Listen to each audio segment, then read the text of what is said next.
Dear students, welcome back. So in this lecture, we are going to talk about the density of the smooth functions or the space of test functions in LP spaces. Okay, and that would be important because later when we introduce these sub-law spaces, we would require similar techniques, and we would also try to prove similar results for sub-law spaces. So as a base, let's build the. So let's just recall this density of the space of test functions in the space of continuous functions and in LP spaces. Okay, and this density is so proving this density is depending very much on the technique of regularization and the technique of and the cutoff technique. Okay, so that's what we will do in this course. In this lecture. So to start, let's define convolution. So convolution is actually a technique. So basically, this regularization by convolution is actually a technique introduced by Leray and Friedrich. So what is convolution? This is something you must have already come across. Just to recall, if you have a function f and g in L1, that is both are integrable functions, then the convolution of the function can be defined as the integral of f of x minus y and gy. This is a translation by x. So for each fixed x in Rn, you have this is the convolution of the function of two functions f and g. Okay, now this is well defined because if you use Fibonacci's theorem and the translation invariance property of the Lebesgue measure, this is so just to quickly recall the proof. So what you need to, so we need to show that this definition is well defined. Okay, so in other words, we will actually show that this f star of g is finite for almost everywhere x. So what we will do is that we will just we'll just try to find this integral and show that this integral is finite. Okay, so that's what we do here. So we take this integral here, okay, with of course a mod. Okay, so maybe I am missing a less than or equal to sign here somewhere, so there should be less than or equal to here. So by the translations invariance property of the Lebesgue measure, what you have here is that integral of fx minus y dx is same as this. Okay, and the remaining is just the integral over g. This is precisely the L1 norm of g times the L1 norm of f, and this f and g are in L1, so this is finite, which means what you have shown is that this integral here is finite. That's actually in f star of g is actually in L1. Okay, so what we have shown, basically this integral is finite, which means that if the integral is finite, the function, so for almost everywhere x, this function is in L1, right, or it's integrable. So this is actually a well-defined notion. So convolution is well-defined. So for any two L1 functions, you have a well-defined notion of convolution. Now, some properties which you can do it as an exercise if you have not come across, just to recall, so that we will use these properties in the proof. So first is the convolution operation is commutative. Okay, so which means that f star of g and is same as g star of f. It's also associative, right? So it's h convolution f star of g is same as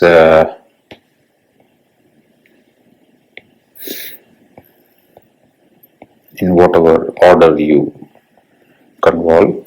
Okay, so it's both associative and commutative. So try proving that. That will just follow from the definition.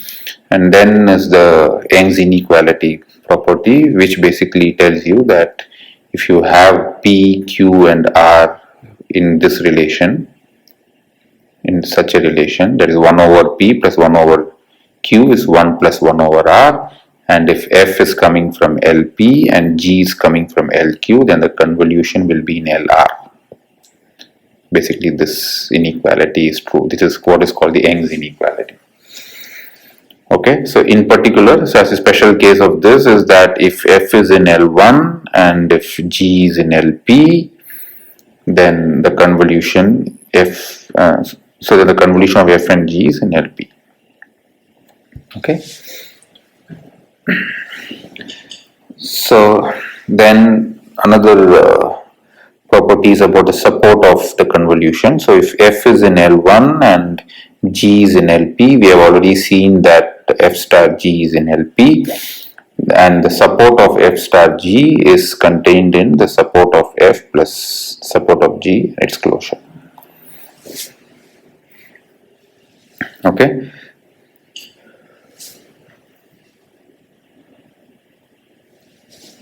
So if support of F and support of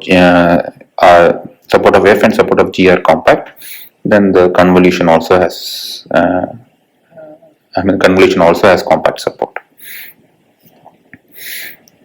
So the last property is about the derivative of the convolution. So if you have a function which is k times differentiable, okay, compactly supported, and if you have an L1 log function, then its convolution is actually in Ck. So what does this mean? See, you see G is an L1 log function. It's not a nice function or smooth function, whereas F is a smooth function.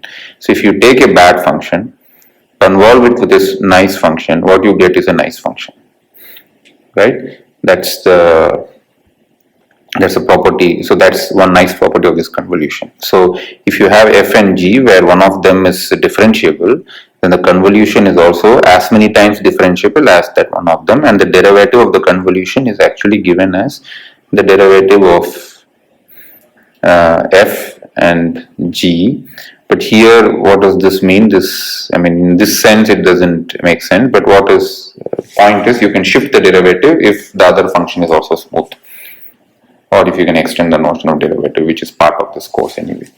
Okay, so the derivative of the convolution is nothing but the derivative of the function which is differentiable convolved with the other function. Okay, that will also follow from the definition.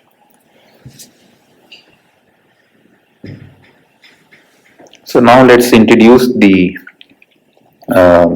technique of regularization in a step-by-step manner. So first, in this result, what we are going to prove is that if you take a function f, which is L1 log, then if you convolve the f with the modifiers, you remember the modifiers from the first lecture, which we had constructed. These were functions in the space of test functions, right? Compactly supported infinite differentiable functions, and they were supported in the epsilon ball,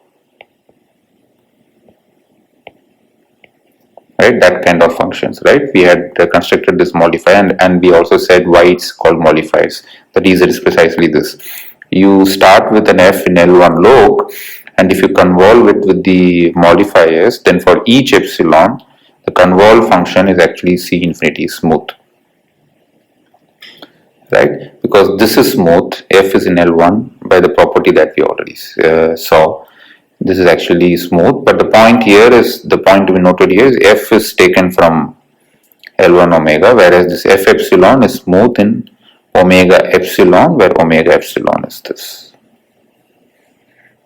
So what is omega epsilon? If this is your omega, then your omega epsilon is all those, you are just epsilon distance away inside the boundary.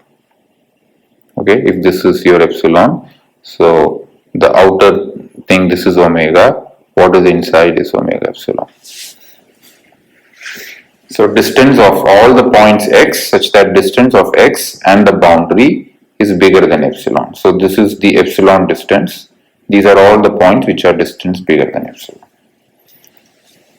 Okay, so there is a reason why you can conclude this only in omega epsilon. Like you have to stay inside omega of epsilon distance precisely because of the nature of convolution. If you recall from the definition of convolution, the convolution definition is given in Rn, right? The functions are in Rn and the interval is over Rn, and here the convolution involves a translation, right? It involves a translation by the point x, right? So if you start with an omega, then this translation can take you outside omega. So in the case of convolution with rho epsilon, you can go epsilon distance away from the boundary. So to keep you inside omega, you actually start with points domain which is epsilon distance inside, so that when you convolve you don't go outside the omega, because outside omega the function may not be even defined, right? That's how we have started with f. Okay, so now let's give a quick proof. It is the proof similar to the derivative property that we just gave some time back. So you fix an x in omega epsilon, okay, and you look at this partial derivative of try to compute the partial derivative. So you take this quotient for each h, you take this quotient which is in the ith direction. Okay, so this is the ith partial derivative in the ith direction. Now by definition of f epsilon, you actually use this convolution, you get this. So rho convolved with f and rho epsilon convolved with f with this argument. Okay, so this is what you get. Then you can see that this rho epsilon is actually a function which is compactly supported in the epsilon ball, right? It's a compactly supported in the epsilon ball, and then you actually have your translation with respect to the x variable. So the ball gets translated, right? So what you get is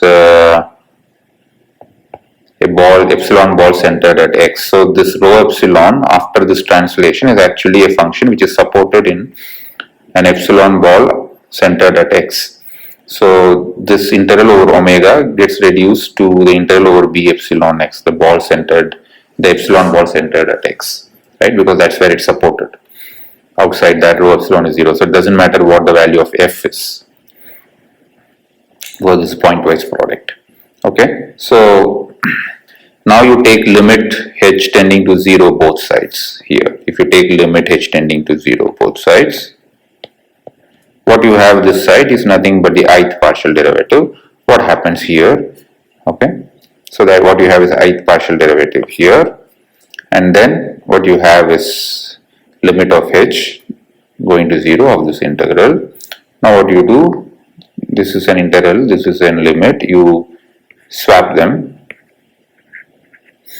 Okay, swap this integral. That you can do because of the uniform convergence of here, or use dominated convergence. Here uniform convergence is enough, right? If you can swap and then you take the limit, what you have here is precisely this quantity as h goes to 0 is a partial derivative of rho epsilon. So this is integral over b epsilon partial derivative of rho epsilon fy dy. Okay.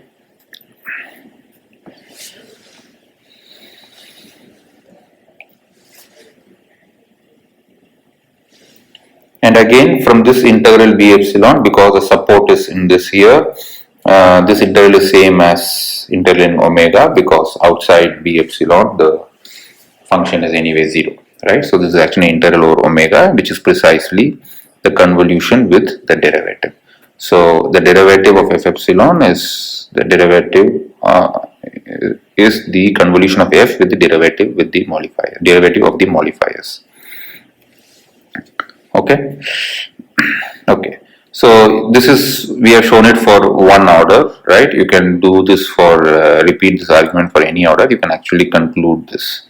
The derivative of because f epsilon is because rho epsilon is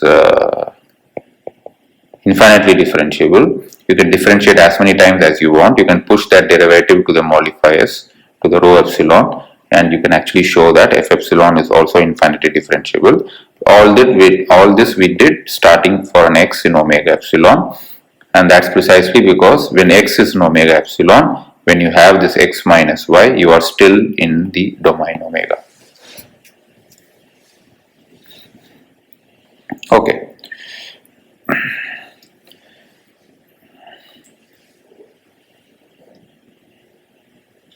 So this process is called regularization. I mean, what you do here, that you take a function and you convolve it with modifiers. This process is called regularization. What is regularizing means that you take a function which is, to start with, is not really a regular function, not a smooth function, and then you convolve with the modifiers, and then the resulting function is a regular function, it's a smooth function. That's why it's called regularization. Okay, and that's why the modifiers are called modifiers. They actually modify the function. They make they make a bad function nice. So in that sense, it's modified. Okay, so now let's prove that the C infinity Rn is dense in the uniform, is dense in the space of continuous functions under the uniform convergence on compact sets topology. Right? We have already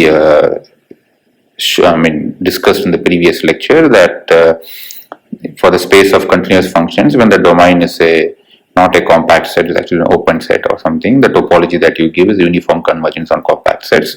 So under that topology, C infinity, that is the infinitely differentiable functions, is dense. Okay, and the proof is using regularization technique. So you start with a G in the space of continuous functions, okay, and you fix a compact set K.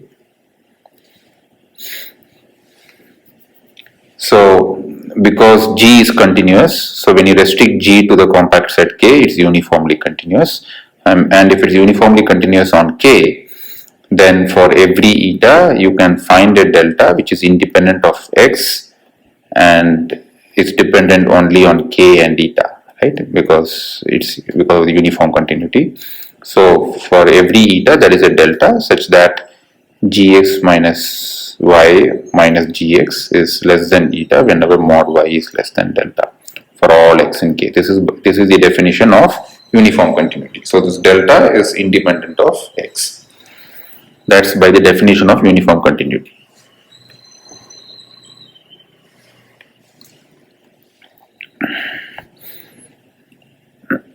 Now what we do, for each natural number, you look at 1 over m, which is something less than 1. It's a sequence tending to 0.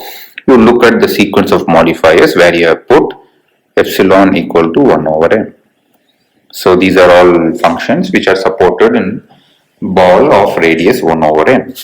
So you take this rho m, which is the modifiers with the radius 1 over m, and then you convolve with the G that you start with. So basically you need to prove density. So we have to take a function here and find a sequence of function coming from C infinity. So you take G, convolve with rho m, you get a sequence Gm, and this Gm is C infinity. That is what we saw in the previous result, right? Because rho m is infinitely differentiable, so the convolution is infinitely differentiable, which means Gm is infinitely differentiable in Rn. Okay, now for all x in Rn, you look at this difference, right? We need to show density, which means we should this quantity should be small for large n. So look at so consider this quantity. Gm by definition of convolution is precisely this. And G, so with G what we do, G is into G, you can think of Gx into 1, right? Product 1, the number 1. This 1 is we already know that the integral of the modifiers is 1. So I replace this 1 with this integral of the modifiers over the ball 1 over m, right, for each m. So here we are doing this for an m, right, for a fixed m, right. So then we have this. So then you can combine them. So what you get is this, where you have just taken this row m and this row m together out. You have clubbed these two and taken this integral common. Okay. So we get this. Now we use the fact that just G is uniformly continuous, right? So for all x in K, so what we do is that we choose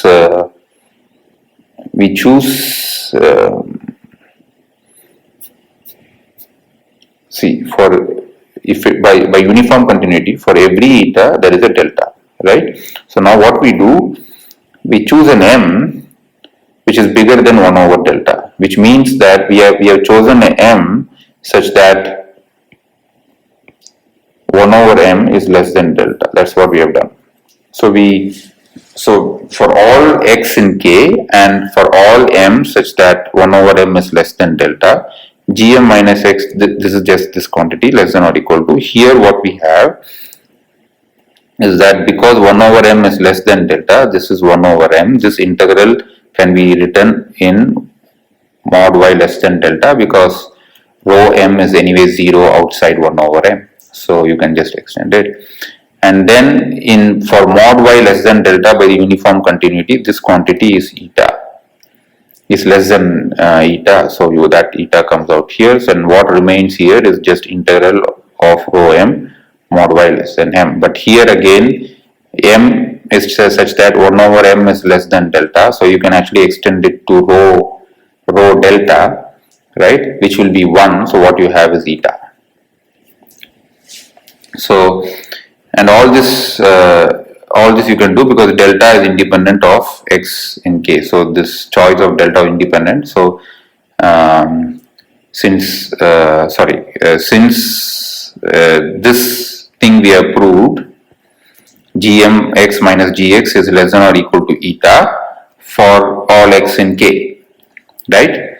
But the choice of delta is independent of things. So you take supremum over all x, you get the uniform norm is less than delta for all m bigger than 1 over delta, which is precisely the uniform convergence that you want, right? So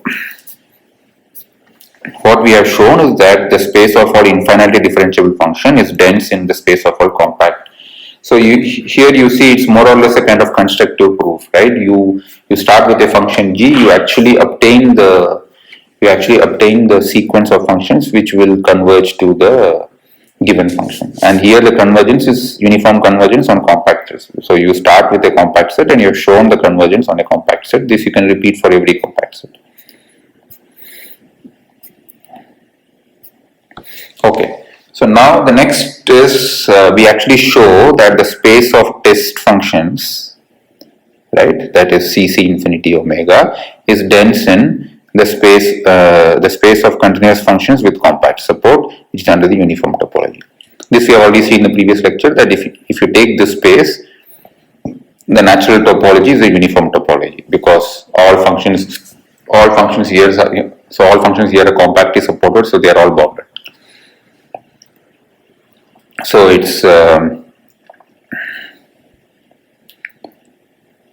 what we have is uniform topology. So now we will show that the compactly supported infinite differential function is dense. So the proof is kind of similar to, right, because compact support remains. What is required is we need to get a smooth function, the infinite differential function. So we need to use a regularization technique. Okay, so how do? We start with a g in CC omega, okay, and let k be the support of g, because once you take g, which is compactly supported, it has a compact support because that's how we choose. So k is let k denote the support of g. Now this compactly supported functions in omega, can be viewed as a subset of compactly supported functions in Rn by identifying each function in omega, by extending each function in omega to 0, and that way one can imagine Cc infinity omega as a subset of Cc of Rn. Okay. So now once we, and the reason why we need to do this is that when we use convolution, we do it in Rn. We have already seen it, right? Rn. Now we are in a proper subset omega. So we need to do this extension for making the convolution work. So now you have a G tilde which is defined in the entire Rn. So then you convolve it with the modifiers. What you get is Gm, which is C infinity of Rn, and it will converge to G tilde. All this we have shown before. It converges uniformly on compact sets in Rn, right? But what we want is Cc infinity of omega. Okay. So we have a sequence Gm. So now what we do, look at the support of Gm. Support of Gm is by the property that I have already described early in the lecture. It's nothing but support of G tilde, which is K, and support of rho m, which is B01 over m, closure of that. But both of these are closed sets and compact sets and the closure, so it's fine. So this support is compact because K is compact. Actually, both of them. Okay, because we are taking closure. So the sequence that we have constructed Gm, which is actually the one that converges to G tilde, they are all compactly supported. Okay, which means that Gm. But we want. So it's compactly supported means it's compactly supported in Rn, but we somehow want it to be in omega, right? So for that, what do you do? Here it's not a big deal because each Gm is compactly supported, is just going outside of K by translation of a ball of radius 1 over m. So as you increase m, the support is actually kind of not growing, it's actually coming down. So what you do is that you choose an m naught in n such that 1 over m naught is distance from omega complement, so distance of K and omega complement. Okay, so you recall that K is contained in omega, right? So for instance,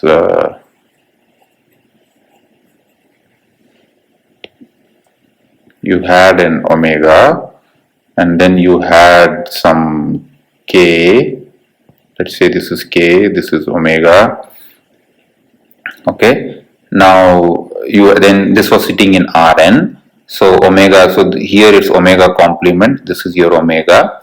So the distance, so 1 over m naught is chosen such that a distance is chosen less than the distance of K and omega naught. So distance of K and omega naught is something like this, the infimum of all distance of all the points, right? So so this m naught is chosen such that 1 over m naught is less than distance of K and omega complement. So then what happens is that support of Gm will sit inside omega, right? For all Gm whenever m is bigger than m naught, because for m bigger than m naught, 1 over m naught is bigger than 1 over m. So 1 over m naught is less than distance of something. So for all m bigger than m naught, 1 over m is less than distance of K complement. So they are all going to sit inside omega. So the support are all going to sit inside because this is the sum. Okay, so support of Gm is going to sit inside omega. So we have the required thing. I mean, we have thrown out finitely many elements from the sequence Gm, and rest of them are sitting inside, and rest of them are compactly supported in omega. So they are actually here.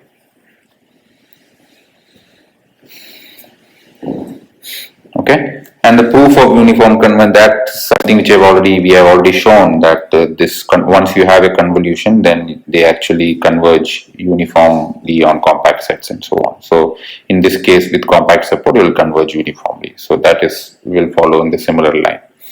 Okay, so that kind of completes this proof. So we have shown density of the space of test functions in the space of compactly supported functions.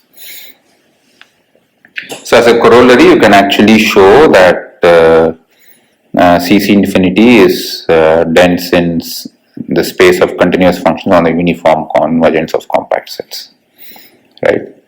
So in that sense, okay, because we have already shown this is dense in CC of omega, and then we need to show that CC of omega will be dense in the CC of omega will be dense in the uniform convergence of compact sets in C of omega and so on. So it will follow from the previous theorems. A simple corollary is that the space of test functions is dense in the space of continuous functions under the uniform convergence of compact sets. Okay, now we have to prove similar results for the LP spaces. Okay, so far we have been proving density of the space of test functions in the space of continuous functions. Okay, we want to prove similar results in the space of in the LP functions, LP spaces. So for that, this is something you must have seen in the course of measure theory anyway. So a simple function is nothing but a finite linear combination of characteristic functions of measurable sets, right? All these are disjoint measurable sets, okay, and with finite measure, and these AIs are non-zero and so on. Okay, so this is the definition of any function of this form is a simple function. It's a finite linear combination of characteristic functions on measurable sets. Okay, so by definition, a simple form, by this definition that we have given, it's a simple function is non-zero on a finite measure set. Okay. Now the claim is that the class of all simple functions are dense in LP. This you must have done in a go. Just for completeness, we will just quickly recall the proof. Okay, so the class of all simple functions are dense in the LP space. Okay, P where the infinity is not included. Now, what is the proof? You take any f in LP, okay, such that f is non-negative. So this is the standard technique in for the measure theory. You do it for a non-negative function, and then you split the function as positive part and negative part, and then which are both non-negative, and then you complete the proof. Okay, so first we will show it for a non-negative LP function. So take a non-negative LP function, then you have a result in measure theory which tells you that for a non-negative function you can get an increasing sequence of non-negative simple functions, let's call them phi k, which converge pointwise almost everywhere to f, with the property that they are all smaller than f for all k. Okay, this is a result that the first result that we do in measure theory. For Lebesgue integration. Okay, so we have a sequence of function phi k. Which are all simple functions which converge pointwise to f. So now we have to show that this phi k actually converges to f in the LP norm as well. So you start with phi k minus f with p norm, okay, which is less than or equal to 2 times p of this. That is because phi k is less than f for all k. Right, so then by dominated convergence theorem we have limit of this is actually limit of this, which is 0. So which means that phi k converges to f in the LP norm. Now for any arbitrary f, you can decompose them as a positive and negative part. Both of them are non-negative. So the result that we have proved here for non-negative functions can be applied to both f plus and f minus. So you actually have a sequence of functions phi k, psi k, such that their difference will converge to f in LP. Okay, which means the space of simple functions is dense in LP. Okay, so that's what we had to prove, so which we had done. So now from this we will show that the compactly supported continuous function is dense in LP. So earlier we showed this is dense in the space of continuous functions under the uniform convergence on compact sets topology, right? Now we are saying it's actually dense in the LP norm, dense in LP space in the LP norm, right? Okay, so what is the proof of this? So what we do is that we take the characteristic function 1 f, where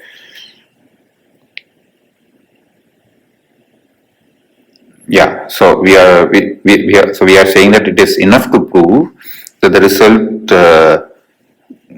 enough to prove the result for a characteristic function, that is simple function, because in the previous result we had already shown that LP functions can be approximated by simple functions, and simple functions are nothing but finite linear combination of characteristic functions.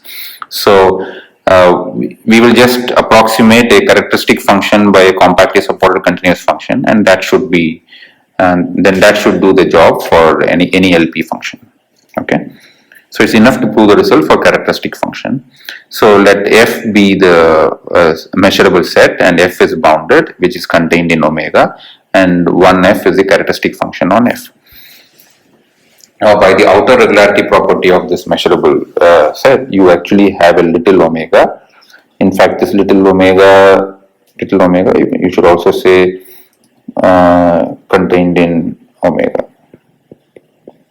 Okay, so you actually have for any epsilon, you actually have an open set, little omega, contained in the capital omega, which contains the function f. This is the outer regularity property, and outside that open set, you have the measure is small and can be made as small as you want.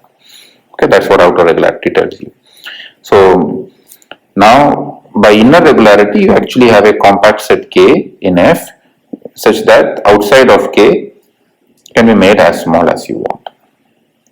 So what you have now is omega, which contains little omega, which contains F, which contains K. This K is a compact set, this is an open set, this is a bounded set, this is also an open set. Okay, you have this inclusion such that this difference and this difference can be made as small as you want. Okay. So now by Regularizaion lemma, you can get a continuous function on omega such that, as I said, you have omega, little omega, f and k. So you get a continuous function g, which is 1 on this set here. Okay, and it's let's take omega complement, so it's 0 here, so this is a closed set here. So on omega complement, so 1 here and 0 here on this different set, and in here it becomes anywhere here it is between 0 and 1.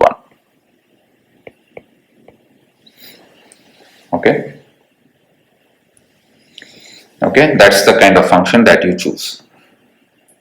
Okay, 1 on k and 0 outside omega, and on omega minus k it's between 0 and 1.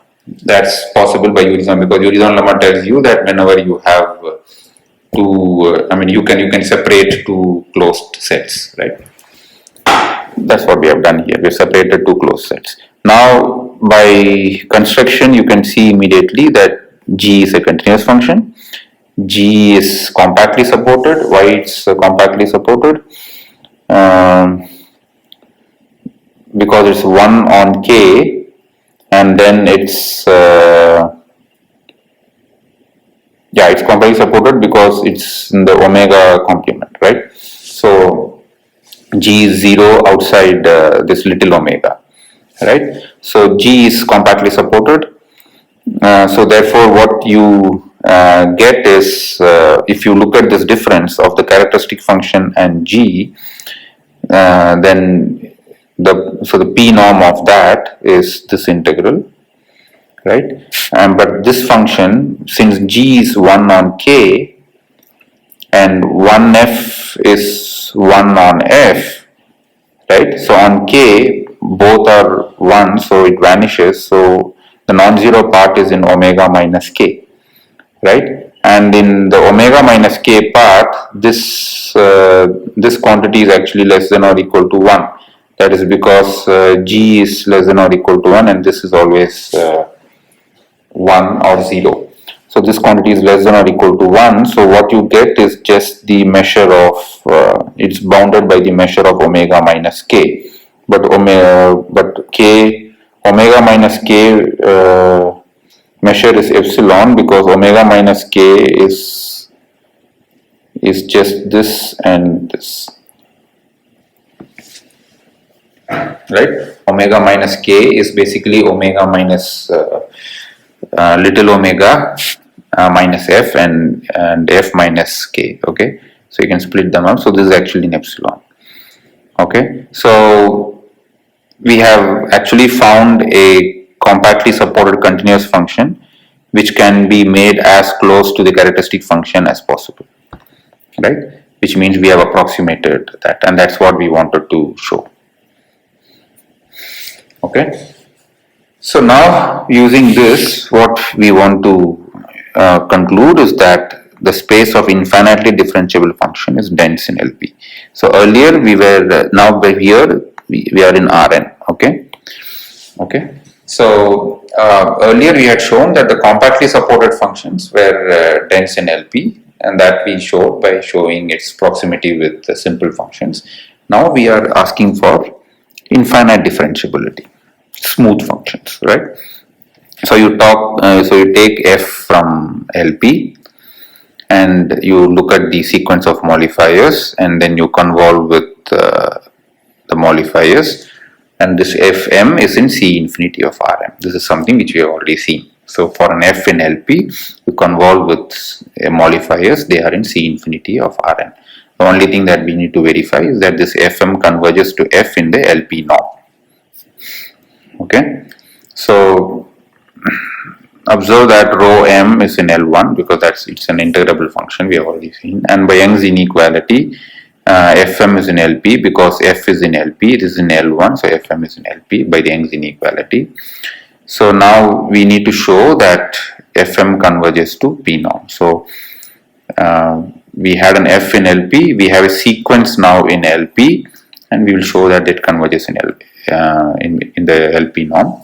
So how do we show that? First, for any epsilon, we had already shown, like the previous result, for an LP function, you can approximate, you can get a function which is compactly supported and can be as close as you want. So let's choose a G such that this LP norm difference is epsilon by 3. And then before that, we have also shown that if you take a compactly supported function, that then you can approximate it by C infinity functions, C infinity of compactly supported functions in the uniform convergence, in the uniform topology, right? So that result tells you that this is true and this can be made as small as you want. We had a specific choice here, which you will see later why this particular choice. We can make it as small as you want. I have just chosen this quantity. Okay, so this is precisely using this result, that this space is dense in this space. Okay, so G is coming from here and this is dense, and that is by the convolution. And then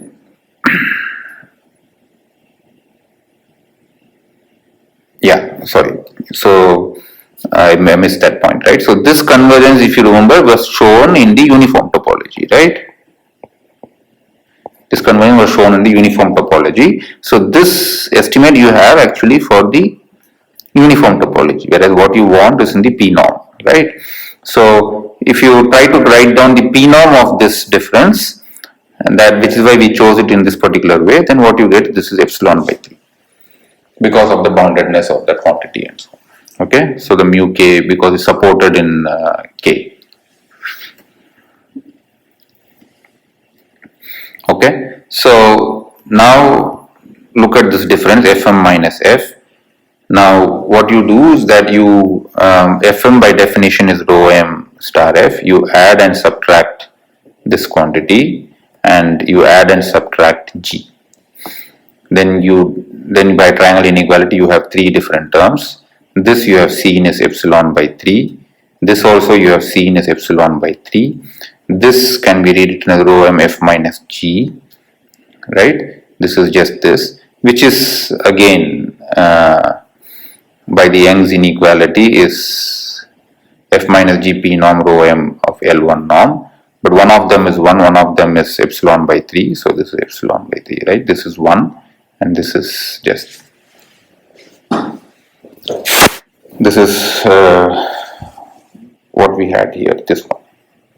Okay, so then we have shown that C infinity of Rn is dense in LP. Okay, now this we did in Rn because we were doing convolution, we had to do it in Rn. Now the point is we want to show this even for a proper subset omega or Rn.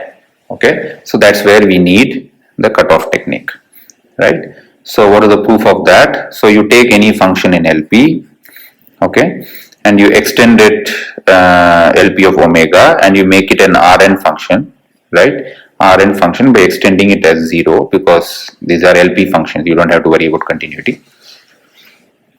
So just extend, it will still be LP, right? And now you take by the previous result you have an f tilde which is in LP of Rn, and this previous result we had shown that C infinity of Rn is dense in there. So the construction was via a sequence Fm. So this take this convolution Fm which is convolved with f tilde, right? And this will converge to f tilde in P norm from the previous theorem, right? This is the C infinity Rn function.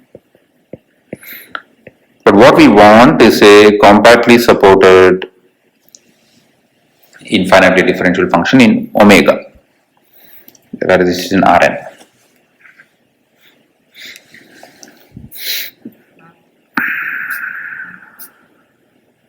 Right? Okay. So now that's where we need to do what is called some kind of chopping off, cut off. I mean, we have to somehow chop off the functions to make these functions have compact support in omega. Okay. So the sequence Fm may fail to have compact support in omega because support of f tilde is not necessarily compact in omega, right? Because we just had an f in omega, it need not be compact in omega. So what we do is that to do this we have to multiply by suitable choice of test functions in CC infinity omega. Okay, so how do we do that? First, by the sigma compactness property of omega, right, you choose a collection of compact sets Km such that omega is union of Km, something we have seen in the previous lecture also, right? Right. For instance, you could take the balls of radius m. I mean integral radius balls, right? So you have this exhaustion sets. Now what you do, you take functions phi m which are compactly supported infinite differentiable functions such that phi m is 1 on Km and they are less than or equal to 1 everywhere else, right? That is something you can do because Km is compact set, omega is already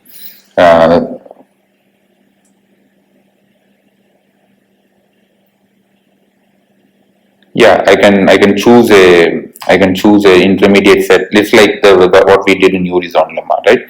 So we can have you can take a one is Km, which is one closed set. You can take another closed set contained in omega, which is disjoint from K1. Like you can take a open set containing Km and look at its complement and so on. So you can actually construct functions phi m which are infinitely differentiable, such that it is 1 on Km and between 0 and 1 everywhere else. Now these are what are called the cutoff functions. Okay. In fact, there is this result which I don't know if I mentioned in the previous lecture. You can, given any compact set, you can always find a function. I mean, you can always find a function in the test function space such that that function takes 1 on the given compact set and less than 1 everywhere else. Okay, that's the result. That is an exercise. I don't know if I have given that exercise in the previous lecture. If not, please take it as an thing. Okay, this is something which can be done. Okay, so then what we do is that once we have this phi m, because it's compactly supported in omega, outside omega, in the omega complement, we extend by 0. So now we have phi m in the entire Rn. Right? Now you define this capital Fm as phi m multiplied by Fm. Right? Fm is already given, Fm is already defined in Rn. So now you have extended phi m also in Rn. Right? So you just look at the pointwise product. So what we have done here is Fm could be anything outside omega. Right? But since phi m is 0 outside omega, it's truncating the function to, restricting the function to omega. So phi m, so this Fm is actually a compactly supported infinitely differentiable function in omega. Right? Once you restrict it to, whereas the Fm was not, right? Whereas this Fm was not in such a, this Fm was not satisfying this property. Okay, so, and also this Fm is equal to Fm on Km because phi m is 1 on Km, and mod Fm is less than or equal to mod Fm because of the property that phi m is less than or equal to 1. So now let's look at the LP norm of capital Fm minus F, okay, which is and in omega. Now you know that F was extended by 0 outside omega by Rn, so this value won't change if you add that extended function, okay, because Fm is also 0 outside omega and F tilde is also 0 outside omega. Now this is by the definition of capital Fm, okay, and this is something which we add and subtract, and then you apply triangle inequality, we get this 2 sum. Now here norm, this phi m has uniform norm 1, right, because it's less than or equal to 1, so that is why you have this, that thing goes off here, and then you have this quantity here as such. Okay, now this Fm, let me just complete the proof. This Fm will converge to F tilde because that is how that is the convolution that so the convolution that we started with F tilde, and that we know converges in LP norm. So that goes to 0, so that will converge to F tilde, so this goes to 0, is true. And this is by the dominated convergence theorem, because this is fixed, what is changing is phi m, right? So, and phi m is anyway less than 1 there. So by dominated convergence theorem, this will converge to 0 again. Basically phi m F tilde will converge to F tilde in the LP norm. Okay, so in this case, if you notice, p equal to infinity is not included in this result. That is this density is valid for p less than infinity. Okay, because L infinity of rho m star, that is the convolution that you take, is continuous, and we do have discontinuous functions in L infinity. That's the reason why this proof fails. I mean, this technique fails is because in L infinity you have discontinuous functions, whereas every time you take convolution, you are actually making it as nice function, continuous function, smooth function. Okay, sorry. Okay, so with this we complete this lecture. I'll see you in the next lecture. Thanks a lot.